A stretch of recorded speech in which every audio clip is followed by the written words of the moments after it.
पुनः पुनः ईश्वरो गुरुरात्मेति मूर्तिभेद विभागिने व्योमवद्व्याप्तदेहाय दक्षिणामूर्तये नमः।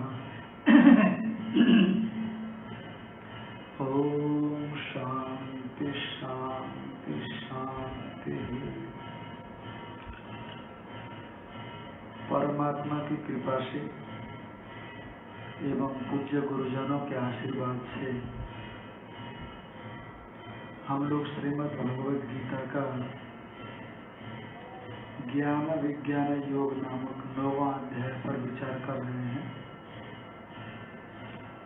तो इस विचार की शरण में आपने 26वें श्लोक तक का श्रवण किया था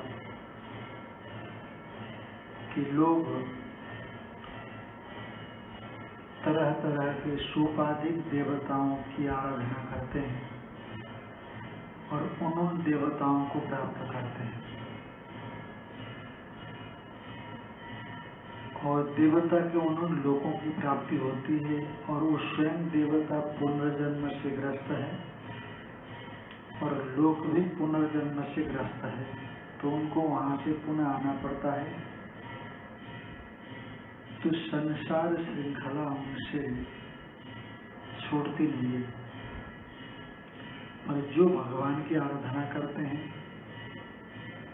भगवत बुद्धि से आराधना करते हैं, भगवान से अभिन्न होकर के आराधना करते हैं, तो वो भगवान के अनंत स्वरूप को धीरे धीरे अंतःशुद्धि के माध्यम से, अंतःकरण की शुद्धि यानी मन की शुद्धि के माध्यम से प्राप्त करते हैं और फिर पुनरावर्तन को संसार में दोबारा जन्म नहीं लेते, इस स्वरूप हो जाते हैं। और साथ में ये भी बताया कि तत्त देवताओं की आराधना तो बड़ा कठिन है, क्योंकि देवता लोग परिच्छिन्न है, इसीलिए उनकी आराधना में जिन जिन पदार्थों के विषय में शास्त्रों ने कहा उन पदार्थों का उपयोग करना पड़ता है, अन्यथा कर्म अधूरा होने से फल की अप्राप्ति हो जाती है। और जिस साधन के विषय में कहा गया है वो साधन भी चाहिए,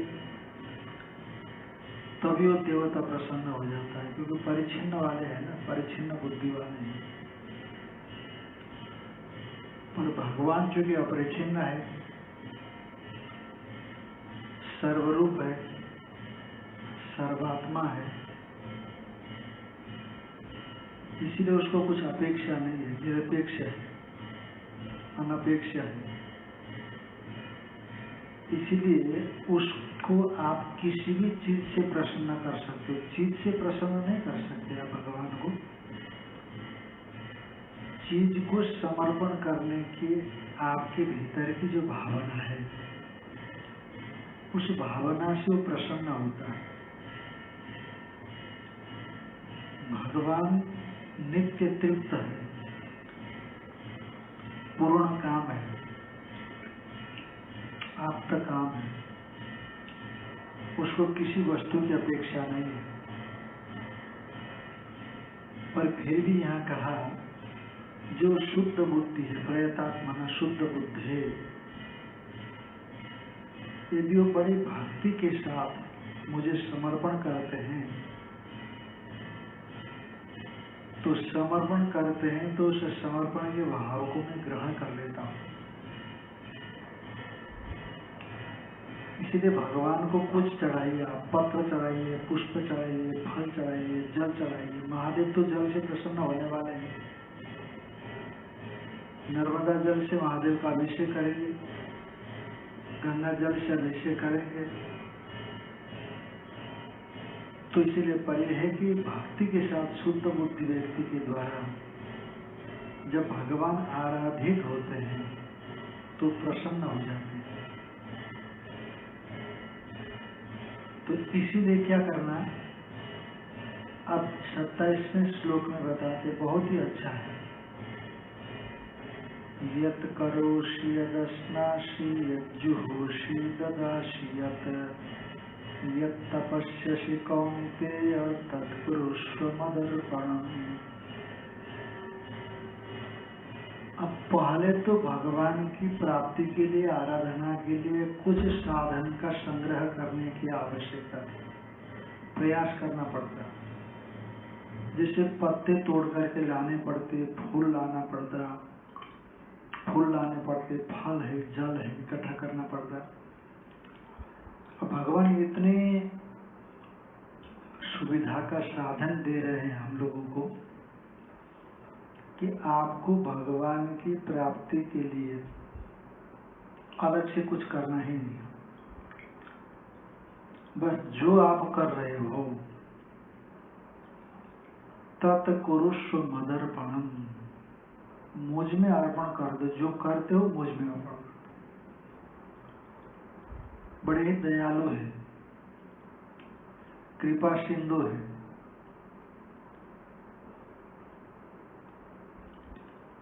वो कहते हैं यत् करोषि, क्योंकि उद्योग करने पत्र लाओ, पुष्प लाओ, फल लाओ, जल लाओ। देवताओं को तो तमाम तरह के साधन चाहिए, पर भगवान कहते हैं कि ठीक है, साधन हो तो हो, नहीं तो बस ये जो सर्वसुलभ है ऐसे साधन ले आओ। देखो जैसे पत्ते हैं, जैसे कल मैंने कहा था तुलसी पत्ता है, कहीं भी मिल जाए। बिल्व पत्र है, महादेव के लिए कहीं भी मिल जाए। फूल है, आग का फूल, अकौवा बोलते हैं, कहीं मिल जाए। फल देखो, फल बेर फल, बेर बदरी फल बोलते हैं संस्कृत में उसको। नर्मदा परिक्रमा में बहुत खाए हम लोग, बदरी फल, बेर का फल। कहा ये बड़ा नुकसान पहुंचाने वाला है। आयुर्वेद शास्त्र वाले बोलते हैं कि ये नुकसान पहुंचाने वाला है, बेर का फल। पर भगवान कहते हैं कि देखो उसी बेर के फल से मेरी आराधना करो, कोई बात नहीं। अरे आप जानते हो, सबर ने तो भगवान को बेर चख चख करके खिलाया था, उसके पास दूसरा था ही नहीं, पर राम जी तो उसी से प्रसन्न हो गए थे। तो इसलिए इन चीजों के संग्रह के लिए जो आप करते हो, इससे अतिरिक्त भगवान की आराधना के लिए कुछ उपाय करने की जरूरत है। ये 26वें श्लोक में बताया। पर 27वें श्लोक में जाकर के भगवान आपको इतनी सुविधा दे रहे हैं कि वो भी करने की जरूरत नहीं है। आपके पास फुर्सत नहीं है ना, आप 21वीं सदी के हैं। जिसने आंख दे दी, जिसने तमाम तरह के शरीर के फंक्शन बना करके दे दिए, पर उसके लिए आपके पास समय नहीं है। जब उसकी बनाई हुई चीज जब खराब होने लगती है तो समय समय, कोरोना आ गया तो सबके पास समय निकल आया कि नहीं? जब कोरोना आया तो सब घर में पड़े हैं, 4-5 महीने से पड़े, सबके पास समय है। अब यूं अन्य अवस्था में कहो तुम्हारा समय नहीं मिलता, भगवान ने दे दिया समय आपको। तो भगवान कहते हैं कि ठीक है, तुम्हारे पास कोई समय नहीं है, कोई बात नहीं, पर जो जो आप कर रहे हो स्वाभाविक ढंग से, बस ये भाव रखो कि तुम मुझे समर्पित कर दो। भगवान ले नहीं जाएगा आपके समर्पण कर देने से, पर अनंत गुना होकर के वापस करेगा। भगवान को जो आप चढ़ाते हो वो आप ही को मिलता है, क्योंकि वो तो पूर्ण काम है। नहावे देवा अश्नन्ति पिबन्ति दृष्टोव तृप्यन्ति। देवता खाते पीते नहीं, देख करके तृप्त हो जाते हैं। भगवान भी आपका दिया हुआ खाता पीता नहीं है। देख करके आपके भाव देख करके तृप्त हो जाता है। भगवान को क्या किसी ने खूब खिला करके प्रसन्न किया क्या? ऋषि को भी खिलाएंगे तो प्रसन्न हो सकते हैं। मनुष्य को पशु पक्षी को खिलाएंगे तो खा करके प्रसन्न हो सकते हैं। पर कहीं भी हमने शास्त्रों में नहीं पढ़ा कि खिला करके भगवान को प्रसन्न कर दिया। पर भगवान तो आपके भावना से प्रसन्न होता है, आपकी भक्ति से प्रसन्न होता है, आपके ज्ञान से प्रसन्न होता है। इसीलिए भगवान ने सुविधा दी थी, यत करो सी, जो कुछ भी कर रहे हो। देखो, जो कुछ भी कर रहे हो, माने झूठ बोलने का काम कर रहे हो आप। झूठ तो सामान्य बात है। आजकल जगत में कुछ भी नहीं समझते लोग झूठ को, खटाक से झूठ बोल देते हैं।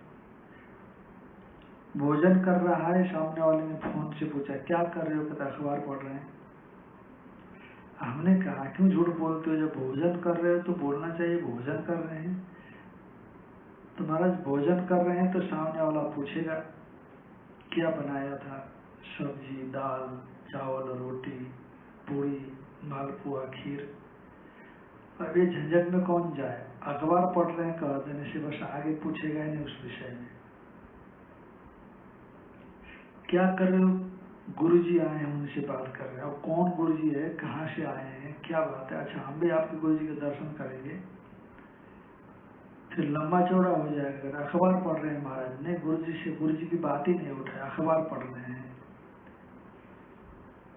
तो एक झूठ से 100 झंझट से बच गया।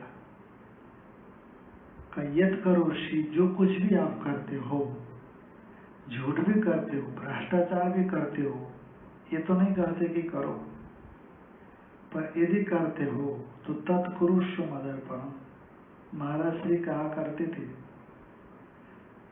रात को सोने से पहले 10 मिनट अपने दिन भर के जीवन का हिसाब भगवान के चरणों में समर्पित करना, फिर सोना।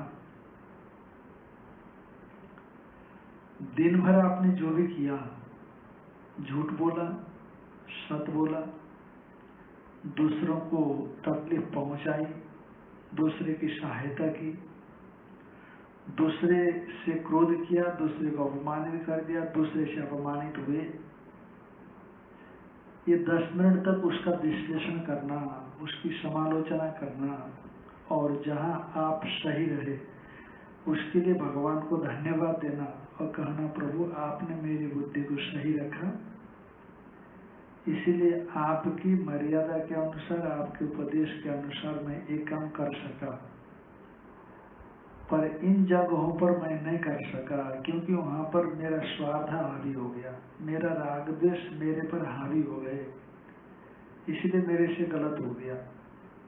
अब मैं गलत न कर सकूं, आगे से मेरे से गलत न हो, इतनी शक्ति आप मेरे को दे देना। ऐसा कहा करके 2 आंसू 2 आंख से टपका कर फिर बिस्तर पर जाए। तो यदि आप गलत भी करते हो, उसका विश्लेषण करते हो और पश्चाताप करते हो और भगवान से जुड़े रहते हो, देखो गलत यदि हमेशा गलत से ही जुड़ा रहे, कोई मजबूत प्रारब्ध होगा तो ही वहां से बाहर आ सकता है। अन्यथा एक व्यक्ति जब गलत के साथ जुड़ जाता है और उसका संग भी गलत होगा तो वहां से वापस नहीं आ सकता। संग का बहुत बड़ा प्रभाव होता है। हमारे शास्त्रों में, वेद में 5 महापातक बताए हैं। 5 महापातकों में से 4 महापातक जो बताया वो विशेष चीजें बताई गई, पर 5वां महापातक क्या है?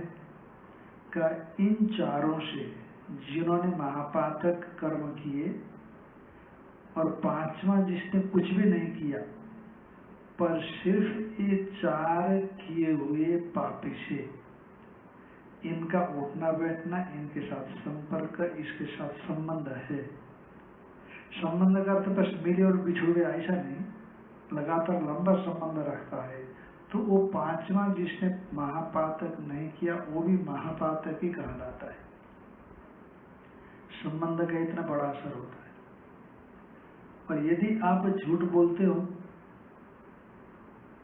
यदि आप भ्रष्टाचार करते हो, यदि आप दूसरे को सताते हो,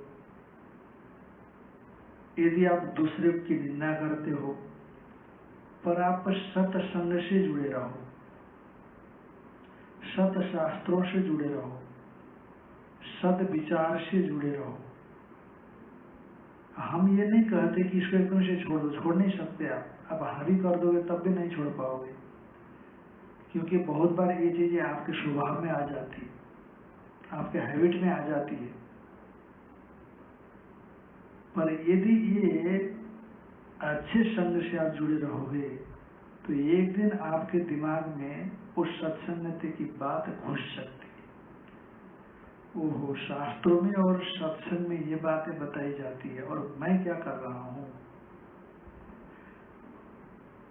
वो खाता और रोकड़ को मिलाने लग जाते हो आप। रोकड़ माने पैसा और उसका हिसाब जो खाते में होता है, कैशबुक होता है, कैशबुक, उसके टैली करने लग जाते हो कि हमारे पास कैश बैलेंस कितना बचा है और पुस्तक कॉपी क्या कहती है, कैशबुक क्या कहती है। जब आप देखते हैं कि नहीं उल्टा पाल्टा हो रहा है तो फिर आपको सही करते हो। उसी तरह से सत्संग को नहीं छोड़ना, पर झूठ बोलते रहो, चोरी करते रहो। कहोगे महाराज क्या बात कर रहे हैं। मैंने कहा मैं कहूंगा तो छोड़ोगे क्या, कोई छोड़ने वाला नहीं। पर हम कहते सत्संग को नहीं छोड़ना, बस हम ये कहेंगे आप तो एक दिन आप झूठ से भी मुक्ति पा लोगे और चोरी से भी मुक्ति पा लोगे। और वही निंदा करने की आदत, दूसरे की चुगली करने की आदत, दूसरों को लड़ाने की आदत, उसी से आपको वितृष्णा हो जाएगी, वैराग्य हो जाएगा, उसी से आपको नफरत होने लग जाएगी। आप कहोगे कि ओ ये तो सब संसार में जकड़ने वाला माया जाल है, इससे परे होना है, अब छोड़ो इसको। इसीलिए भगवान का तो यद करो, ये भी करते हो तब भी भगवान को ही समर्पण कर दो। फिर आप कहोगे कि अच्छा करना तो समर्पण करना ठीक है, पर बुरा करना कैसे समर्पण करें। कब बुरा भी समर्पण कर दो, ये तो कोई बात नहीं है महाराज। का देखो श्रीमद् भागवत में लिखा हुआ है, कायेन वाचा मनसेन्द्रियैर्वा बुद्ध्यात्मना वानुसृत स्वभावात् करोमि यद् यद् सकलं परस्मै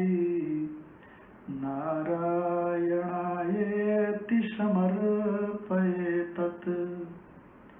काय माने शरीर, वाचा माने वाणी। देखो शरीर से भी पाप होते हैं, चोरी, जारी, व्यभिचार, ये सब स्थूल शरीर से होने वाले पाप है। वाणी से झूठ बोलते हैं आप, कठोर बोलते हैं आप, निंदा करते हैं आप, ये वाणी से होने वाले कई पाप होते हैं। मन से अनिष्ट चिंतन करते हैं, दुराग्रह रखते हैं, मन के पाप है। कायेन वाचा, मन से, इंद्रिय से, आंख से, कान से, देखो सुनते, तमाम तरह के गाने सुनते हैं जिन गानों से आपका जीवन में कोई परिवर्तन नहीं आने वाला। मजाक के लिए उठपटांग गाने सुनते हैं जिससे आपके मन में विकृति आ सकती है। देखना, सुनना, सूंघना, चखना, ये आप ऐसे कर लेता है व्यक्ति। इंद्रिय बुद्ध्यात्मना वानुसृत स्वभावात्, बुद्धि से वो भी इसी प्रकार का जो कुछ भी करता है। और अनुसृत स्वभाव, पूर्व जन्मों के कर्मों से बना हुआ जो आपका स्वभाव है। किसी का बड़ा क्रोधी स्वभाव होता है, किसी का बड़ा लोभी स्वभाव होता है, बड़ा झूठ बोलने वाला होता है, कोई बड़ा निंदा चुगली करने वाला होता है, ईर्ष्यालु होता है। आप तरह तरह के व्यक्तियों के स्वभाव देखते हैं। का चाहे जैसा जैसा स्वभाव है, वो अपने अपने स्वभाव से जैसा करता है, करोति यद यद, जो कुछ भी करता है, जो जो करता है, सकलम परस्मै नारायण, जो परमात्मा नारायण के लिए समर्पित, वो समर्पण कर दे। कहीं इसका क्या फल है? का देखो बार बार टच कर रहा है भगवान को, बार बार भगवान की स्मृति में जा रहा है, बार बार भगवान की यादें आ रही है, बार बार भगवान के संग में जा रहा है, संबंध हो रहा है। आज भी, कल भी, परसों भी, दिन भर में कई बार, और एक दिन उसकी ऐसी कृपा हो जाएगी कि ये सब कुछ छूट जाएगा। देखो हमारे शास्त्र में एक शेन याग आता है, शेन याग। शेन कहते बाज को, ये बाज पक्षी होता है। अब हमारी इंग्लिश पहले से कमजोर रही है, इसलिए हम नहीं जानते इंग्लिश में बाज को क्या बोलते हैं, पर उसको संस्कृत में शेन बोलते हैं और हिंदी में उसको बाज बोलते हैं। बाज पक्षी आकाश में उड़ता है और धारी पृथ्वी पर देखता रहता है, और जैसे छोटा मोटा कोई पक्षी देखा और एकदम से झपट्टा मार करके उसको संभालने का मौका नहीं देता, और चाहे वो पक्षी धरती पर हो, चाहे वो पेड़ पर हो, कहीं पर हो। तो उसी तरह से एक शेन याग होता है, याग माने यज्ञ। तो शास्त्र क्या विधान करता है, यदि आपको शत्रु को मारना है तो शेन याग करो, शेनेन अभिचरण यजेत।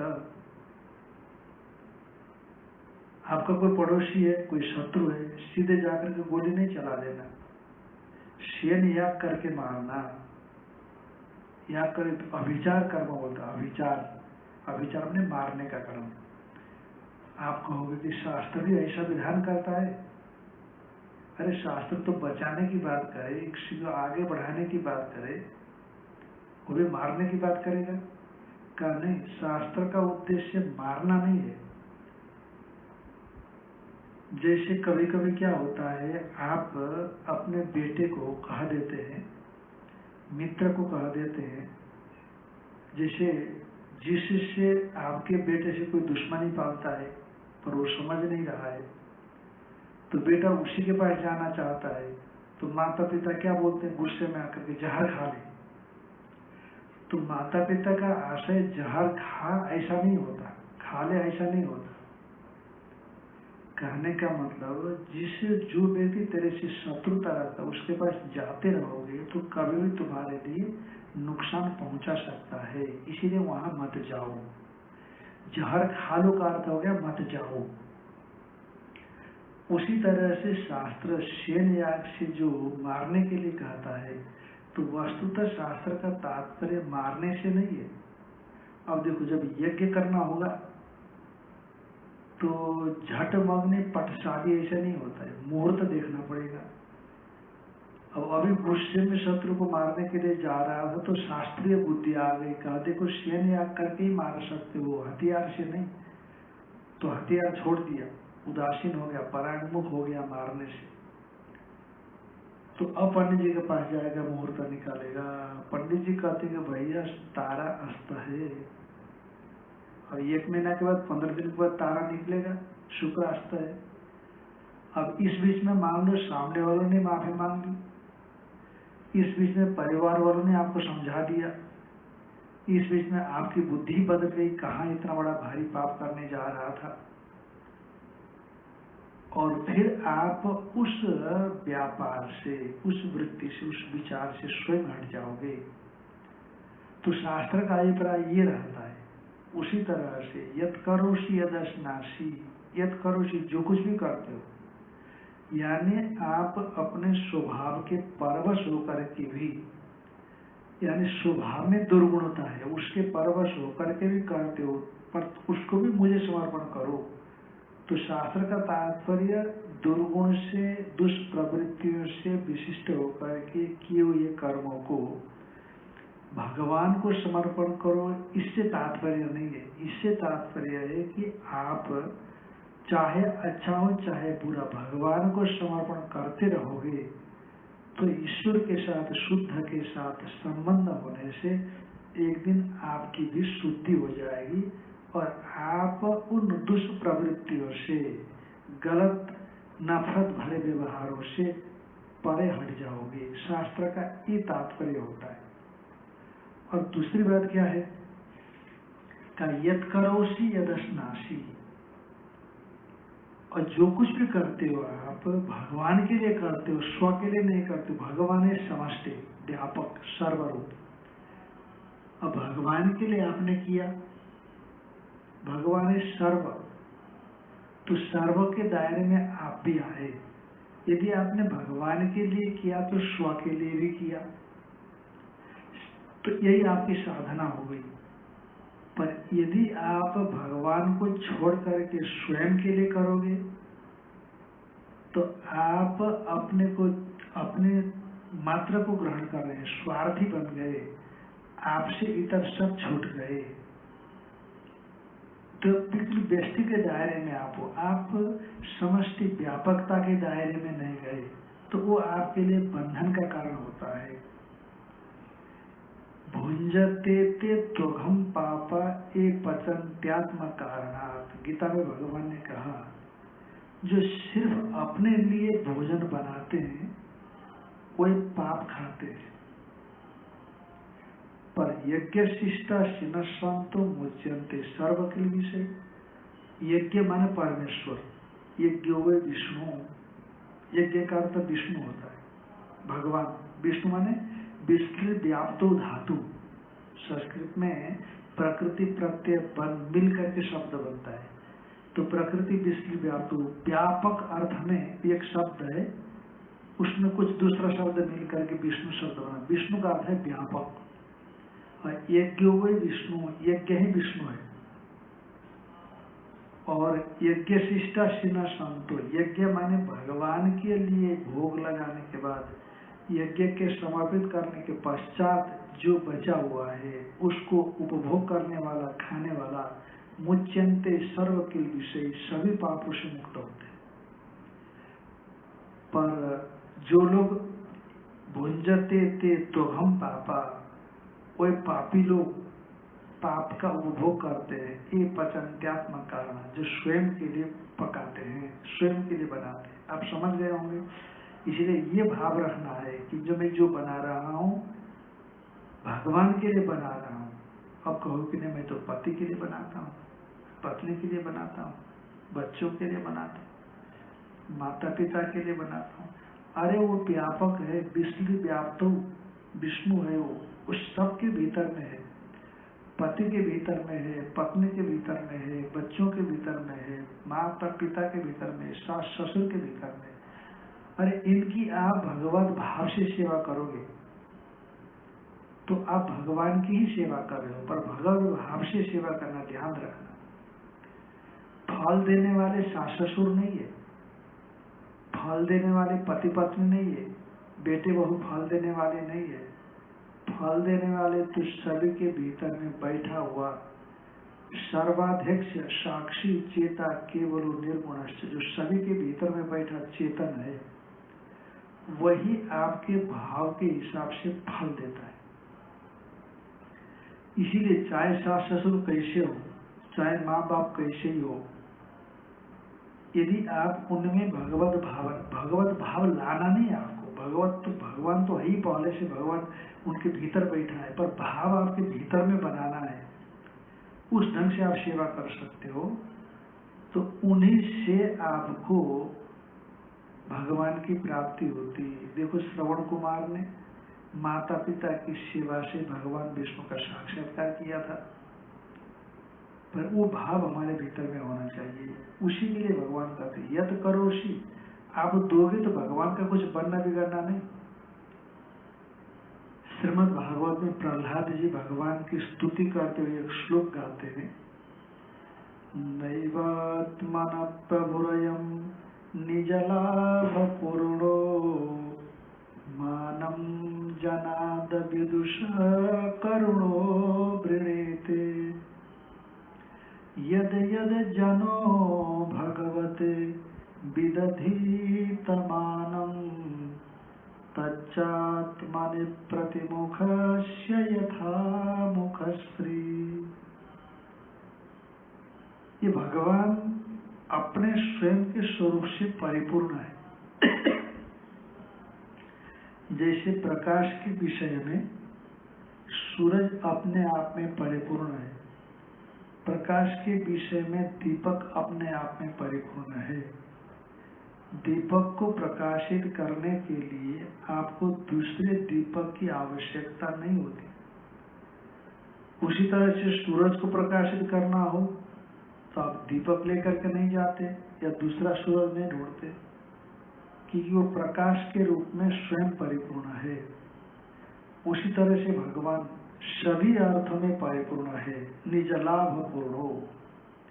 यह आत्मा अपने लाभ से, अपने उपस्थिति से, अपने सत्ता से, अपने उपलब्धि मात्र से परिपूर्ण है। तो परिपूर्ण है तो हम देंगे तो कहाँ पड़ेगा? घड़ा पहले से भरा है।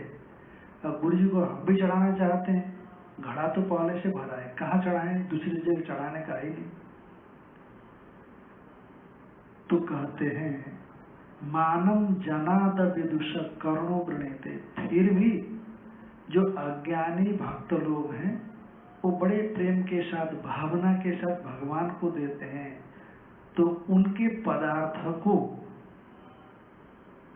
की, उनके भावों को पदार्थ के जरिए व्यक्त किया जाता हुआ जो भाव है, उस भाव को ग्रहण कर लेता है। इसलिए यद यद जनो भगवते विदधितमानम, और जो भगवान का भक्त भगवान को सम्मान का विधान करता है, जो जो सम्मान देता है, तच्चात्मने, वो स्वयं भक्त को ही प्राप्त होता है। जैसे पहाड़ के कंदरों में जाकर के, 2-3 पहाड़ों के नीचे जाकर के, नदी के किनारे चारों ओर पहाड़, वहां जाकर के चिल्लाओगे आप तो प्रतिध्वनि सुनाई पड़ती है। वो आवाज जैसे मैदानी इलाकों में आवाज जोर से चिल्लाओगे आप तो आवाज कहीं खो जाती है, पर पर्वत आपके आवाज को प्रतिध्वनित करके आपके पास वापस भेज देते हैं। तो उसी तरह से परमात्मा का जो आप देते हो, यद्यत जनो भगवते विदधितमानम तच्चात्मने, वो उसी को ही प्राप्त होता है। भगवान उसी को वापस, बल्कि ज्यादा, आपने तो जितना दिया उससे ज्यादा ब्याज के सहित भगवान वापस करता है। पता नहीं कितने प्रकार के ब्याज के सहित वापस करता है। प्रतिमुखस्य यथा मुखश्री, जैसे आप अपने चेहरे पर जो भी मेकअप करते हैं, तो वो मेकअप, श्रृंगार, सजावट, वो आपके प्रतिबिंब मुख में स्वतः ही प्राप्त होता है, और प्रतिबिंब मुख आपका ही है, आपसे भिन्न का नहीं है। जैसे आपने अपने चेहरे पर मेकअप कर लिया, श्रृंगार कर लिया, तो आप दर्पण के भीतर दिखाई पड़ने वाले अपने चेहरे को मेकअप नहीं करते, पर उसमें स्वतः ही वो दिखाई पड़ने लगता है। आपका प्रतिबिंब भी मेकअप से युक्त दिखाई पड़ता है। तो क्या हुआ, वो जो प्रतिबिंब है आपका ही स्वरूप है, आपसे भिन्न नहीं। इसलिए आपका मेकअप आप ही को मिला, दूसरे को नहीं मिला। प्रतिबिंब के माध्यम से हम ये समझते हैं। उसी तरह से जो आप भगवान के लिए समर्पित करते हो, वो अंततो गत्वा आप ही को प्राप्त होता है। भगवान कुछ लेता होता नहीं, लेना तो वहां होता है जहां पर अधूरापन रहता है। लेता हाँ आपके भावों को लेता है, भगवान आपके भावों को लेता है। हाँ, भगवान क्या करता है, अपने भावों को लेता है, वस्तु पदार्थों को नहीं लेता। तो इसीलिए जहां भी आप भोग लगाते हो वापस मिल जाता है आपको। नहीं तो यदि आपके भोग भगवान खाने लग जाए रोज, तो इतने महंगा, ये लॉकडाउन में, कोरोना काल में तो शायद ही भगवान का भोग लगाते, मुश्किल हो जाता। इसलिए भगवान आपके भावों को ग्रहण करता है, पदार्थों को ग्रहण नहीं करता। इसलिए भगवान कहते यत करो यदस्नासी, जो खाते हो ग्रास, एक एक ग्रास भगवान का नाम लेकर के आहुति देना। ये सोचना हमारे भीतर में, अंदर जाठर अग्नि उपाधि में बैठ करके भोजन को हजम करने वाला वैश्वानर ईश्वर भगवान कृष्ण है। इसीलिए मैं जो आहुति दे रहा हूँ भगवान को दे रहा हूँ। ऐसा समझ करके अपने पेट के उदर के भीतर में भोजन दे दो। ओम नमः शिवाय। जाठराग्नि में जाठराग्नि उपाधि वाला, जैसे देखो आप नर्मदा के पत्थर को शिव मानते हो, गंडकी के पत्थर जो सालग्राम पत्थर है उनको विष्णु मानते हो। उसी तरह से अपने पेट के भीतर के जठराग्नि को, जो आपके भोजन को हजम कर देती है, जो वैश्वानर अग्नि है, उसको भगवान मानता है हमारे साथ, यानी उस उपाधि में स्थित भगवान। इसलिए भगवान ने गीता के 15वें अध्याय में कहा, अहम वैश्वानरो भूत्वा प्राणिनाम देहमाश्रिता। मैं वैश्वानर अग्नि बन करके प्राणियों के शरीर के भीतर स्थित होकर के प्राणापान समायुक्तम, प्राण अपान से विशिष्ट होकर के 4 प्रकार के भोज्य भक्ष्य चोष्य लेय 4 प्रकार का भोजन होता है। ये भोजन को मैं हजम कर लेता हूँ। अब देखो भगवान आपके पेट में, आप तो आजकल तो लोगों का क्या सिस्टम हो गया, दिन में तो ढंग से भोजन नहीं करते और रात को जम करके भोजन करते हैं। खीर पूड़ा पूड़ी मालपुआ पता नहीं क्या क्या खाते हैं और खा करके ढेर हो जाते हैं। अब जैसे तुम सो गए हो वैसे भगवान भी सो जाएगा, तुम्हारा जाठराग्नि भगवान। तो जैसे खाए सुबह वैसे ही पड़ा रहेगा पेट में। पर आप तो खा पी करके सो गए और भगवान का काम शुरू हो गया। वो अंदर ही बैठ करके वो जब तक सुबह नहीं होता है तब तक वो निरंतर आपके भोजन को हजम करता। अहम वैश्वानरो भूत्वा प्राणिनाम देहमाश्रिता। और आपको पता नहीं। अब देखो प्राण चलते हैं, भगवान आपके प्राणों को नित्य चला रहा है। आप सो गए और सभी इंद्रियां भी सो गई। देखो भगवान प्राण को नहीं सोने देता। क्यों नहीं सोने देता? जो प्राण सो गए तो हो गया काम, राम नाम सब हो जाएगा। इसलिए जब आप गर्भ में थे तब से लेकर के आप प्राण चालू हो गए और जब तक मौत नहीं हो जाती तब तक आप प्राण निरंतर, एक क्षण भी प्राण को विश्राम नहीं है। गहरी नींद में भी आपके प्राण चल रहे हैं, गहरी नींद में भी आपके प्राण चल रहे। कितनी बड़ी कृपा उस परवरदिगार की, उस वाहेगुरु की कितनी बड़ी कृपा है। ऐसी चीज, ऐसा इस शरीर की रक्षा करने वाले प्राण इस शरीर के भीतर में डाल करके भेजा है उसने कि एक क्षण विश्राम ही नहीं करता। ओहो, उसको जितने भी थैंक्स करो उतना ही कम है। आपसे नहीं होता है, आप धन्यवाद नहीं करना जानते उसको। एक कोई व्यक्ति आपका छोटा सा काम कर दे, आपने रास्ता पूछा, उसने बता दिया हाँ ये रास्ता है, थैंक यू वैसा, थैंक यू वैसा। पर कभी आपने भगवान को थैंक्स किया अंदर से कि ओहो तूने आंख बनाकर। महाराज जी क्या कहते थे, खाते खाते आंखें खराब हो गई पर खाने की तृष्णा नहीं मिटी, देखते देखते आंख में चश्मा चढ़ गया पर रोज दर्शन से वितृष्णा नहीं हुई। कहीं न कहीं धोखा हो रहा है, कहीं न कहीं गड़बड़ी हो रही है, पर सोचता कहाँ है, नहीं सोचता। इसलिए सोचने की जरूरत है।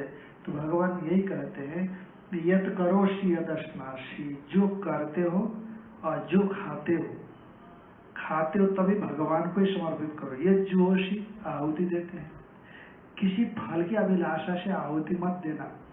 अरे हम लोग फल की अभिलाषा रखते रखते रखते रखते रखते अनंत जन्मों से भटक रहे। बस अभी भी लोगों को जानकारी नहीं तो फल की अभिलाषा लेकर के भटक रहे हैं। अब जानकारी हो गई तो कहना बस जो भी मैं करूं तेरे लिए ही करूं। बस इस बेटी रूपी उपाधि में बैठा हुआ भी तू ही है, बेटे रूप उपाधि में बैठा हुआ भी तू ही है, पति रूप उपाधि में बैठा हुआ भी कृष्ण तू ही है, और पत्नी रूप उपाधि में बैठा हुआ शिव तू ही है। बस तेरे से और कुछ है नहीं। इसीलिए मैं इनमें बैठा हुआ तेरी आराधना कर रहा हूँ, तेरी ही आराधना कर रही हूँ।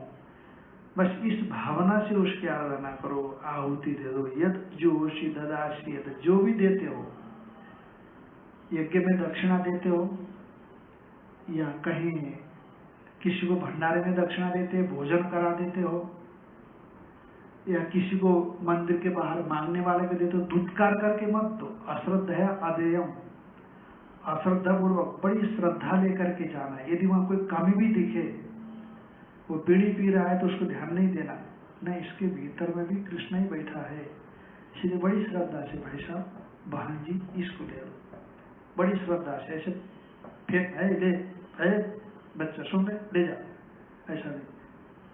अरे देने वाले आप कौन होते हो? देते समय तो विनम्रता आनी चाहिए। रिया देयम, शास्त्र क्या कहता है? लज्जा से देना चाहिए, भिया डर से देना चाहिए। देखो बहुत से लोगों के पास है, दे रहे हैं, तो हमारे पास भी हम नहीं देंगे तो लोग क्या कहेंगे, हमारी बदनामी होगी, इसलिए दे देना चाहिए। श्रद्धया देयम, श्रद्धा से देना चाहिए। और अश्रद्धया देयम, आपकी अश्रद्धा है तो वहां जाना मत, वहां देना मत। जहां श्रद्धा होगी वहीं जाकर के देना। तो इसीलिए कहते ददास्यति, ये तपस्यासी कौन? जो तपस्या करते, एकादशी का व्रत रखते हो, हाँ, और नवरात्र का व्रत रखते हैं आप, और जन्माष्टमी का व्रत रखते हैं, और हमारे माहेश्वरी समाज के माताओं का तो कभी रविवार होता है, कभी सोमवार होता है, कभी मंगलवार होता है, कभी बुधवार होता है, कभी बृहस्पतिवार होता है, कभी शुक्रवार होता है, कभी शनिवार होता है। हमने कहा हमारे भी होते हैं। वो कहते हैं हमारा, हमने कहा प्रसाद पाने जाओ, कहा महाराज आज हमारा बृहस्पतिवार है। मैंने कहा हमारा भी है, कहने हमारा व्रत है। तो यह तपस्यासी, जो आप तपस्या करते हो, तो भगवान कृष्ण कहते हे कौन्तेय तत्कुरुष्व मदर्पणम, बस तुम मेरे को समझो। इतने भूखड़ है आप, भूखड़ समझते हैं? भूखड़ मैंने भूखे। अर्जुन ने कहा कि आप इतने भूखे हैं कि जो कुछ भी हम करें सब दे दें। अरे कोई अच्छी दो, ये समझ में आता है। ये क्या है? हाँ, यद करोषि, वो भी दे दो, जो करते वो भी दे दो। भगवान ने कहा अरे तुम्हारे देने से मेरा कुछ बनता बिगड़ता नहीं। नान वाप्तम अवाप्तव्यम वर्तैव च कर्मणि, न प्राप्त हो मेरे लिए ऐसा कुछ भी नहीं है, सब मेरे लिए प्राप्त है। ऐसा कोई चीज दुनिया में नहीं जो मुझे प्राप्त ना हो।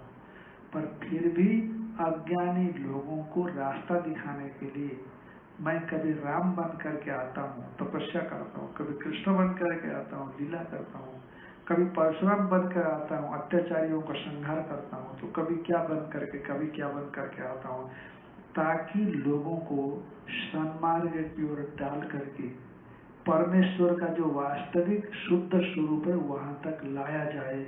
इसलिए परमेश्वर ने वेद दिए, देखो 4 वेद दे दिए, वेदत्रयी, ऋग्वेद, यजुर्वेद, सामवेद, अथर्ववेद, और शास्त्र तमाम तरह की उस वेद का अनुसरण करने वाले ऋषि महर्षियों के को माध्यम बना करके, उनको जरिया बना करके स्मृतियां दे दी, तमाम कल्पसूत्र दे दिए, इतिहास। वही भगवान व्यास बन करके, जो लोग वेद नहीं समझ सकते, नहीं पढ़ सकते हैं, उनके लिए वाल्मीकि बन करके वाल्मीकि रामायण की रचना की, और वेद व्यास बन करके आया महाभारत की रचना की, पुराणों की रचना की, उप पुराणों की रचना की, है? पर वो भी नहीं समझ सके हैं, इतिहास इत्यादि की रचना कर दिया, और वो भी नहीं समझ सके। वही भगवान कभी आचार्य बन करके आता है, कभी अवतार धारण करके आता है, फिर समझाता है हमारे लिए। वो तो पूर्ण काम है, उसको आने की जरूरत नहीं, पर हमारे लिए वो तरह तरह से कभी स्वयं अवतरित होकर के आता है, कभी महर्षियों को, ऋषियों को भेजता है, कभी आचार्यों को भेजता है। देखो कितना दयालु है। इसीलिए उसके लिए कोई आवश्यकता नहीं, आप आहुति देंगे, वो जरा तगड़ा हो जाएगा, ऐसा। अरे देवता ही नहीं खाते, भगवान की क्या बात है। इसीलिए इस श्लोक के माध्यम से अपना भाव हम भगवान को समर्पित करने का प्रयास करें, और धीरे धीरे भगवान के बन जाएं। अपना कर्तव्य निर्वाह करते हुए, कर्तव्य को छोड़ना नहीं, कर्तव्य का निर्वाह करते हुए एक कर्तव्य के अंतर्गत भगवत भाव का समर्पण भगवान के चरणों में हो, ये कर्तव्य के दायरे के भीतर में ये। बोलिए सच्चिदानंद भगवान की जय। ओम पूर्णमदः पूर्णमिदं पूर्णात् पूर्णमुदच्यते पूर्णस्य पूर्णमादाय पूर्णमेवावशिष्यते। ओम शांति शांति शांति।